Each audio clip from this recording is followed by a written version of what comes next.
భారత టెలికాం దిగ్గజం Reliance జియోతో Reliance Jio పాటు ఇతర ప్రైవేట్ టెలికాం ఆపరేటర్లు అయిన భారతీ ఎయిర్టెల్, వొడాఐడియా జులై నెలలో రీఛార్జ్ రేట్లను గణనీయంగా పెంచాయి. ప్రీపెయిడ్, పోస్ట్ పెయిడ్ రీఛార్జులు రెండింటినీ దాదాపు 15% వరకు పెంచాయి.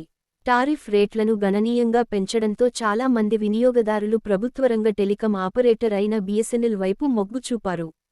ఈ పరిణామాన్ని దృష్టిలో ఉంచుకున్న జియో తన కస్టమర్లను నిలుపుదల చేసుకునేందుకు సరికొత్త సరసమైన రీఛార్జ్ ప్లాన్లను ప్రవేశపెడుతోంది. ఈ క్రమంలో రోజుకు సగటున రూ. 10కి సమాన ఖర్చుతో 98 రోజుల వ్యాలిడిటీ, రోజుకు 2 GB డేటా, అపరిమిత కాలింగ్ వంటి సౌకర్యాలతో అదిరిపోయే ఆఫర్ను ప్రకటించింది. ఈ ప్లాన్కు సంబంధించిన పూర్తి వివరాలను మీరు తెలుసుకోండి. రూ. 999 రీఛార్జ్ ప్లాన్ వివరాలు ఇవే. ఈ రీఛార్జ్ ప్లాన్ వ్యాలిడిటీ 98 రోజులుగా ఉంది. రోజుకు 100 ఉచిత ఎస్ఎంఎస్లతో పాటు అపరిమిత కాలింగ్ చేసుకోవచ్చు. 2 GB రోజువారీ డేటా కూడా లభిస్తుంది. అంతేకాదు 5G ఇంటర్నెట్ యాక్సెస్ ఉన్న ప్రాంతాల్లోని వారు అపరిమిత 5G డేటాను వాడుకోవచ్చు.